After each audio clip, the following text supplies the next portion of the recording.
Have you been receiving texts with mysterious links lately? Coming up, we'll show you the proper steps to take in order to stay safe.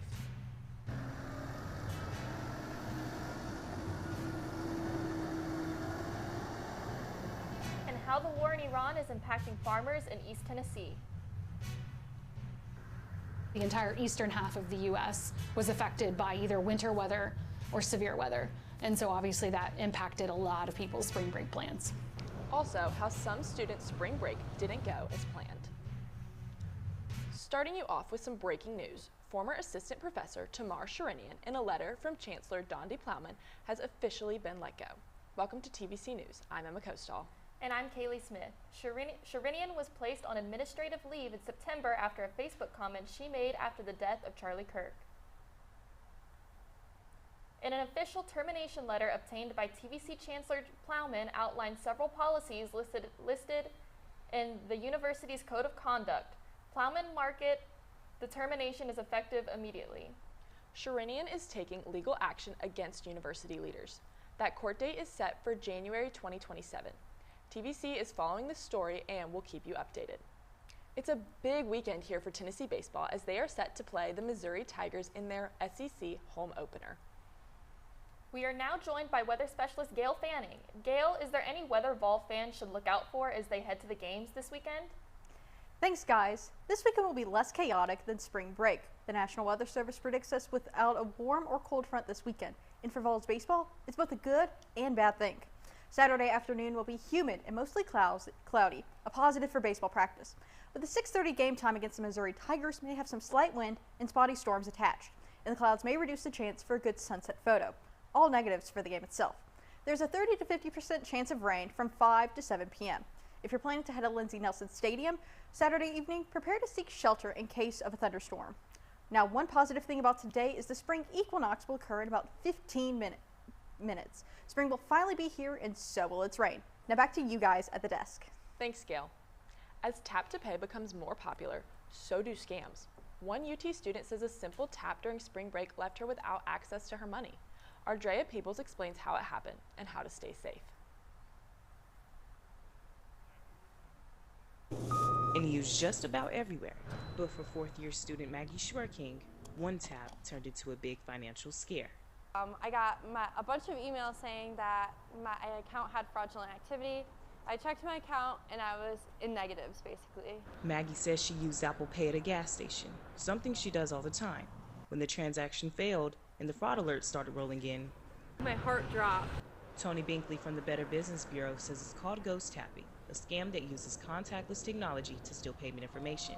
These scams often happen in crowded areas for spring break, where people are moving quickly and not paying attention. Once they, have that information, then they can use it to access your bank account or your credit card, depending on how you paid. With Tap to Pay, your device uses NFC to transfer payment data. If scammers get access to that information, even for a moment, they can use it to charge your account or max out your credit card in minutes. Some transactions can happen almost instantly, sometimes within seconds, before you even realize something's wrong. Before you tap to pay, take a closer look. Because what looks normal could cost you everything. Taking a few extra seconds to check could save you from being scammed. Binkley said always check card readers for loose parts or broken security seals, especially at pumps. Slow down. Make sure that you're checking the receipt, and again, make sure that you set up those alerts on your card. But despite the risk, Tap to Pay is still considered a safe and encrypted way to pay, as long as you're paying attention. In Knoxville, Thank you, boss. Drea Peebles, TVC. The Better Business Bureau recommends transaction alerts on your bank account as low as $1, so if you're notified immediately when something looks off. And when possible, use your credit card instead of your debit card, because it's much easier to recover your money if fraud happens. Fraudulent text messages are on the rise, targeting people with fake delivery alerts, toll fees, and even bogus tickets. As these messages start to look more and more authentic, our Maggie Schwerking found out ways to stay safe and to stay alert. Fraud texts are blowing up your phone. How do you respond? So we're seeing a lot of them come from different states, and it's basically a scare tactic, is to trying to get you to pay something now on the fear of if you don't pay it, you may go to jail or be arrested. Here's what students had to say when asked if they ever received a fraud text. Yeah. I've gotten text messages about my packages being delivered from like UPS, saying to click a link and I can track my package. Whether you're receiving a ticket from Michigan or a notification about an Amazon package, make sure you pause and think before you act. I mean, number one, if you get something about a ticket or a toll or something like that from a state that you haven't been in, you can pretty much assure yourself that it's not real. As far as trying to verify it, the best thing to do is if it's a toll, or maybe SunPass in Florida, for instance, is to call the state. Don't call any numbers that are texted to you, that are delivered to you unsolicited. And that's true in any case. I mean, if you get something about, hey, your credit card's past due, or you owe this medical bill at a certain hospital, the best thing to do is call that hospital directly, call your credit card directly, call the number on the back of your card, not the number that's provided in that communication that came to you. In a world full of constant notifications, your best defense is simple. Pause, verify, and protect yourself, because one quick click can cost you. In Knoxville, for TVC News, I'm Maggie Shorkin. If you get a fraudulent ticket, you might think it's real, but don't panic. Take a breath and look closely at the text. Farmers are facing increased costs of fertilizer, which can also cause your grocery bill to go up. Our Grayson Thatcher went to Crossville and spoke with a hay farm about how they are being affected. You're looking at hundreds of bales of hay, but farmers say the real problem isn't what's stacked up behind me. It's the rising cost of fertilizer for the growing season in just a few weeks. Oh yeah, it's an absolute necessity, no doubt about that. If you don't fertilize, you're not going to have too much. From the field to the barn to the back of a truck headed to feed livestock, hay salesman Lynn Tollett says costs are climbing. Well, the farm manager just told me a while ago that looks like he's been quoted that fertilizer looks like for triple 19 is up $60 a ton. The closure of the Strait of Hormuz in the Middle East is cutting off shipments of chemicals needed to make fertilizer. So if you've got 100 acres, that would mean your price to cover those acres would have gone up between $1,350 to $1,800. Greg Bostick works closely with small businesses and supply chains and says these price increases will impact you. If they're having to incur those higher fertilizer prices and diesel prices to run their farms, you're again going to see increased prices at the cash register when you go to your local grocery store. Product dependent on grain like chicken, pork, and beef will all be impacted first. You start buying and putting everything together and the equipment and all the other things that we do, you've really got to look at it close to be able to make it worthwhile. But what can you do to save? If you can buy in bulk and get some quantity savings that way and freeze some of that meat. In Crossville, Grayson Thatcher, TVC News. Thanks, Grayson. Was your flight delayed coming home from spring break? Do you want to know why? Take a look.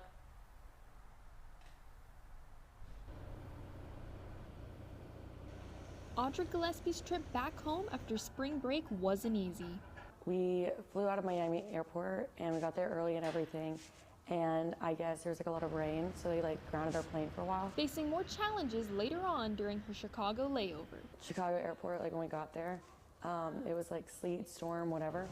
And to also have a tornado in Nashville, it just was a whole circle of everything that could go wrong went wrong. Students traveling the globe had issues getting back home during spring break due to inclement weather. The northern half of the country had a massive snowstorm.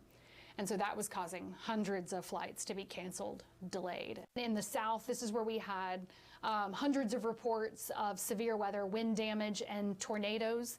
It ended up being more than 20 confirmed tornadoes, but the reports of tornadoes were more than 48. Spring storms are common during spring break, said meteorologist Heather Haley. So you can see where basically the entire eastern half of the U.S. was affected by either winter weather or severe weather. And so obviously that impacted a lot of people's spring break plans. Haley suggests downloading a weather alert app with GPS-based alerts so students can stay stress-free when they travel. It was just really stressful because we had classes on Monday, and with midterms and exam season, we were just stressed we wouldn't be back in time for that. In Knoxville, Kaylee Smith, TVC News. so many issues for the. Make sure to download those weather alert apps in order to stay safe. Campaigning season is officially underway for the next student body president, vice president, and senate. And students will soon have the chance to vote on who they believe would make the best future campus leaders. Tabling and campaigning this week has allowed the candidates to connect directly with students across campus. Caroline Marcus and Zachary Duncan lead the charge, both in the running for student body president. I would be able to fully see what common issues lie across our student body and be able to connect those and build my campaign from the most intentional part. To summarize, and my overall why is just to try to make campus a better place for all students. A candidate debate is scheduled for Monday, March 23rd at 7 p.m., giving students a chance to hear directly from the candidates. Voting opens Wednesday, March 25th at 6 a.m. and closes Thursday, the 26th at 5 p.m. The results will be announced at 7, concluding voting on the 26th. More information can be found at sga.utk.edu.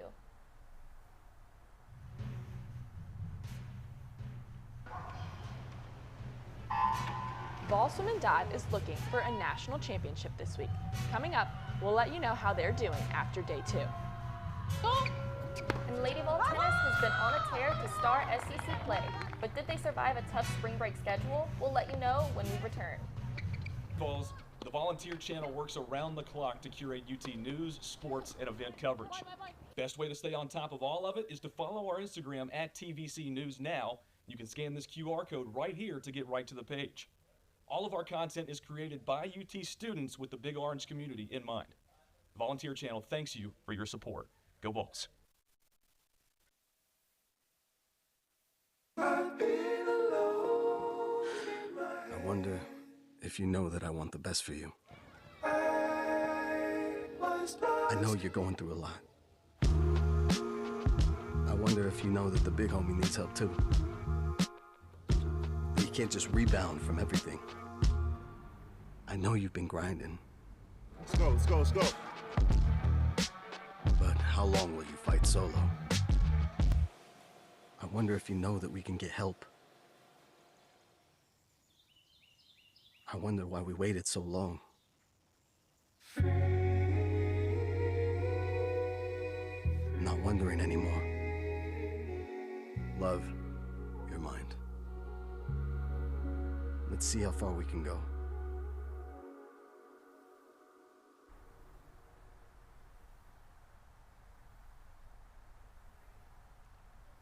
Welcome back to TVC Plus. NCAA Swim and Dive Championships have been going on all week. And then over spring break, the Indoor Track and Field Championships happened. We're now joined by Kennedy Krasinski and Izzy Osman. Guys, how's Tennessee doing in the pool? Well, guys, through 2 days, the Lady Vols already have 8 podium finishes. The Lady Vols had a successful day 1 with podium finishes in both the 200 medley relay and the 800 freestyle relay. However, day 2 was all about the individual events, and the Lady Vols came to play. Sophomore Mackenzie Soroki led the way with a second place finish in the 100 breaststroke. This performance marks the 4th consecutive year the Lady Vols have taken second in the event.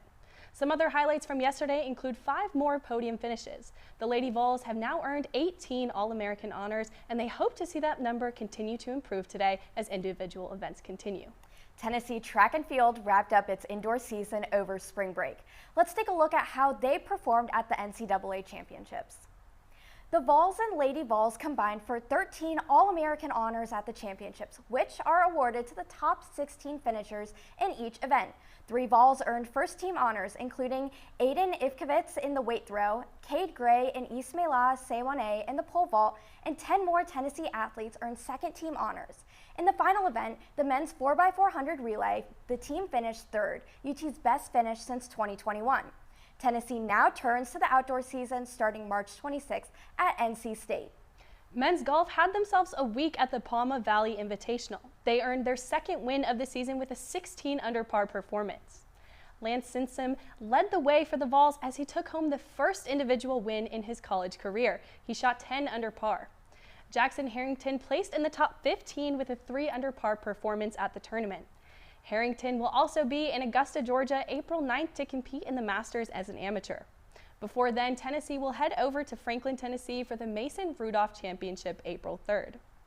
Now, number 21 ranked Lady Vol Golf continues to have an outstanding spring season after picking up another team tournament title at the Chris Bannister Golf Classic. Freshman Madison Meismer led the way. She earned her first individual win in her collegiate career with a 2 under par performance. The win also earned her SEC Freshman of the Week honors. Kira Van Can was not far behind, however, she shot an even par at the tournament.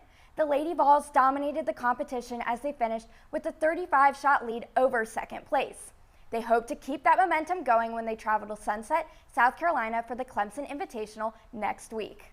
Now over to the tennis courts. After a hot start to SEC play, Lady Vol tennis finally faced some adversity over spring break. The Lady Vols traveled to Auburn Thursday to take on the number 3 ranked Tigers in what was said to be their toughest match of the season so far. After dropping the doubles point, the Lady Vols were unable to get momentum going and ultimately fell 4-1. The only Lady Vol to pick up a win was freshman Katrina Scott. She defeated Auburn's number 33 ranked DJ Bennett, moving her record against ranked opponents to 2-0. 2 days later, the Lady Vols traveled to Gainesville looking to get a bounce-back win against the number 23 ranked Florida Gators. Things did not go as planned, though, as the Lady Vols suffered a 4-2 loss, moving their record to 8-4 on the year. Tennessee is back in action today at number 5 Texas A&M, and they will head over to Austin to face off against number 9 Texas. On the men's side of things, the Vols continue their rocky start to SEC play. They picked up 3 straight losses over spring break against Mississippi State, LSU, and Arkansas. However, the Vols broke their 7-game SEC losing streak with the win against Alabama Sunday. The doubles point went in favor of the Tide, but a strong performance in the singles matches launched the Vols into a 3-1 lead. Pyotr Sikonovic clinched the Vols' first SEC win with a 6-4, 6-3 win. The Vols carried that momentum into their second match of the day against Mercer and defeated the Bears 4-0. The Vols will play another doubleheader Sunday as they take on the Florida Gators and Tennessee State at Barksdale Stadium. The biggest bass fishing event in the world happened right here in Knoxville last weekend. For more, let's head back to the desk with Kaylee and Emma. Thanks, guys. The Bassmaster Classic returned to Knoxville for the 3rd time last weekend. But with such a big event coming to town, there was a lot of preparing to be done. Take a look.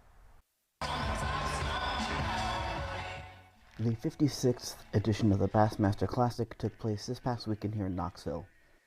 Behind the vendors and showmanship is a drive for conservation.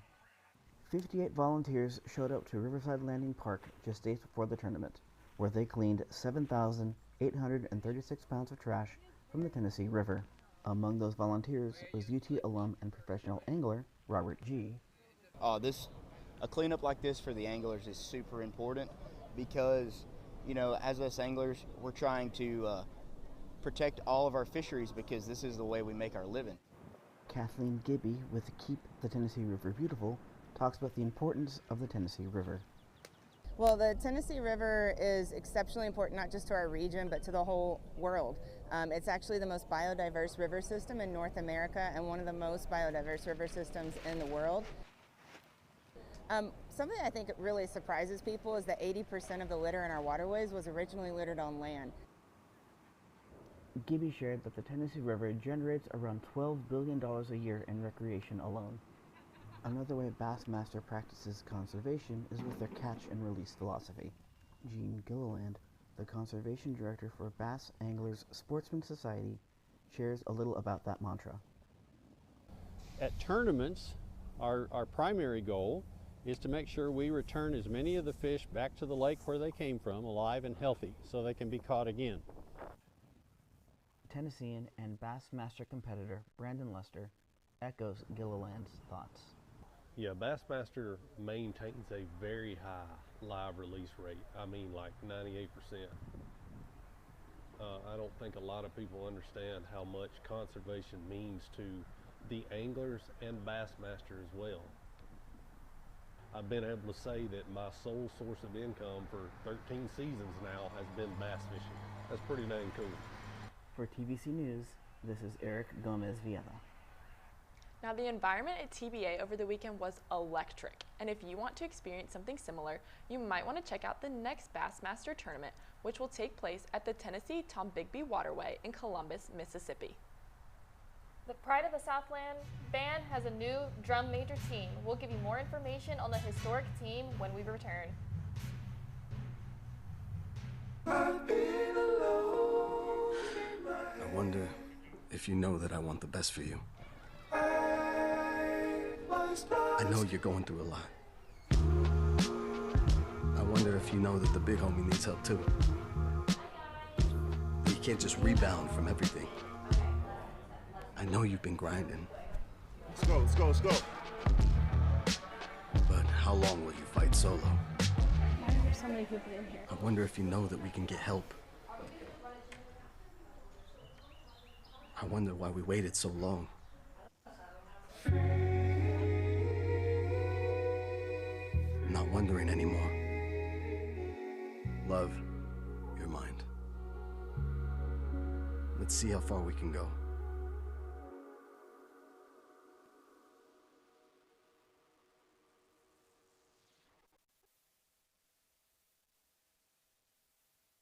La esperanza ha sido parte de mi recuperación porque a veces era lo único que tenía.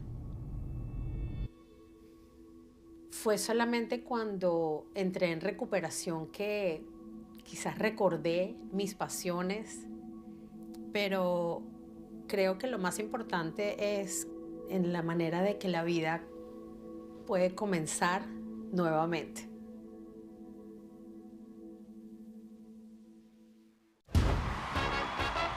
We are the Tennessee Volunteers. People who create connections, push boundaries, do the research that changes lives. We've got world-class academics and championship athletics. To be the best, you gotta learn from the best. And if you wanna lead, you gotta light the way. We've got what it takes. It takes a volunteer.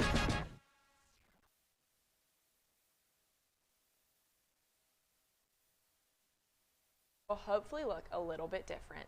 Let's head back over to Gail for this week's weather forecast. Thanks, guys, and happy spring, everyone. Just a few minutes ago, the spring equinox brought us from winter to spring and left us all a small treat. The National Weather Service predicts us without a warm or cold front this weekend. The weather will be less chaotic than spring break, but will still feature some spring-like weather. Today, we will see a sun with a high of 73 and a low of 55. Tomorrow will be mostly cloudy with the possibility of scattered storms on campus, with a high of 78 and a low of 56. Sunday will be sunny with a high of 83 and a low of 60. And clouds are likely to return without rain, but with some coolness on Monday, with a high of 69 and a low of 43. Now, if you are planning to head to Lindsey Nelson Stadium Saturday evening for the Vols baseball game against the Missouri Tigers, you may run into those scattered storms. At the 6:30 p.m. game time, there may be some slight wind and storms, and the clouds may reduce the chance for a good sunset photo. There is a 30 to 50% chance of rain from 5 to 7 p.m. If you're planning to head to the game, prepare to seek shelter in case a thunderstorm occurs. Now, if you're planning to see men's tennis in action at the Good Friend Tennis Center, no storm should appear at either match time on Sunday. At 11 a.m. against Florida, it will be humid with few clouds in the air. With a 6 miles per hour wind will make it the temperature at 69 degrees, so bring a jacket if you'd like. But at 4 p.m. for the Tennessee State match, it will be less humid, but with more clouds. It will also be slightly windier at 10 miles an hour.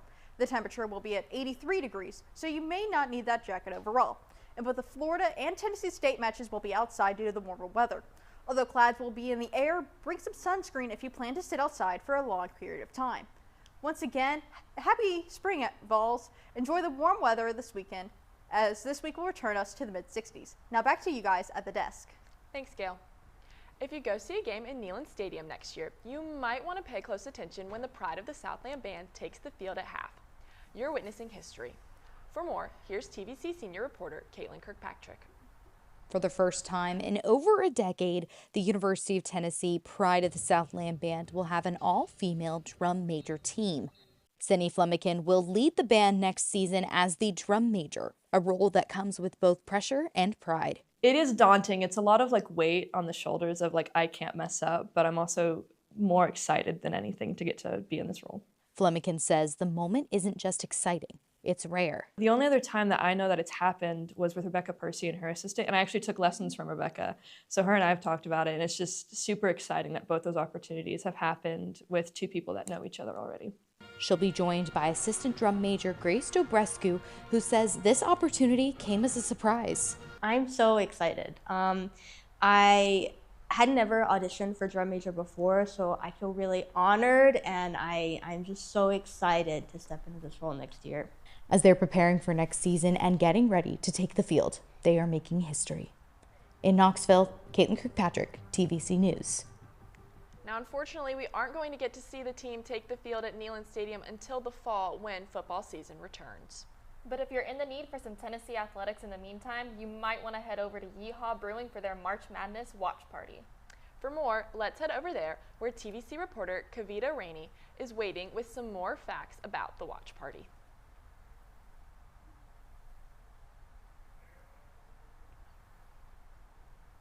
Where it's the official watch party location of the Tennessee Volunteers. Now here at Yeehaw today, all ages will be welcome. So that means both kids and dogs are welcome to catch the fun. Now, as far as some specials that are going down here at Yeehaw, in honor of the game, they have $15 beer buckets, $6 Vol bombs, and some great tasting food. Now, the smash burgers, might I add, they are quite delicious. So if you get here and get some, highly recommend. Now, as far as tuning into these games today, Yeehaw's doing something special. It's quad view style, which means not one, not two, not three, but 4 split screens to catch in on all the game time action. And as far as game time action goes, our men's basketball team will be playing at 4:25 today against the Miami Redhawks. And as far as our Lady Vols go, well, you'll be catching them tonight at 8 o'clock against NC State. Now I'll throw it back to you guys in the studio because I'm gonna go get myself a seat. Thanks, Kavita. In case you missed it, over spring break, TVC was able to do a live show at Dollywood's opening day. Let's take a look back at some of the best moments. Welcome to TVC. I'm Caitlin Kirkpatrick. And I'm Collier Blackwell. We are here live for Dollywood opening day. We are standing right outside the Spotlight Bakery just over there. And Caitlin, we've been here since about 9 o'clock this morning. What have we been up to? Yeah, we got to see the gates open and the crowds flush in, and it was really exciting to see. Everyone was so excited to be here. So we did get to try 2 of the items that will be included in this new festival foods yesterday, so take a look. Corey, what are you trying today? Caitlin, today I'm trying the raspberry lemon sweet roll. What do you got? I got one of their butterfly cookies. Let's dig in. Let's dig in. It was very good. I'll tell you what. I'm going to take this. You're not getting any of this. I'm not. Oh, dang it. We'll free fly a couple birds over people's heads. We'll show them big birds like Challenger, little birds like screech owls. Now, that was such an amazing show to get to witness and learn a little bit more and then get to see just the action of all the birds. I think my favorite part was the flying of the vulture across people's heads. Listen, my favorite part was that little bird. Oh, he was so cute, so tiny. He was adorable, and getting to see him like really up close when he walked past us, that was so cool. I do see that we have a little Dolly merch added in. We finally got some choir and some pink and some Dolly merch. Yeah, Caitlin, you called me out, so I had to go run over there and grab this, step my game up. We had to match, and I will say this is part of the new festival merch, that I Will Always Love You festival, so it's kind of nice to see that we got some Dolly representation. Alexi, Grayson, y'all are missing out over here. Yeah, we were not given the memo. I wasn't invited. We're just so lucky to have something like this in our back pocket. Absolutely. Just especially for UT students. I mean, just about an hour drive. Discounted tickets. Guys, Dolly has been so good to us. What a show it was. And on behalf of all of us here at TVC, thank you, Dollywood, for allowing us to be there. And with that, we have reached the end of this week's episode of TVC Plus. Be sure to tune into TVC News at 12:30 on the CW channel, and be sure to follow us at TVC News Now on Instagram. Once again, I'm Kaylee Smith. And I'm Emma Kostal. And as always, go Vols!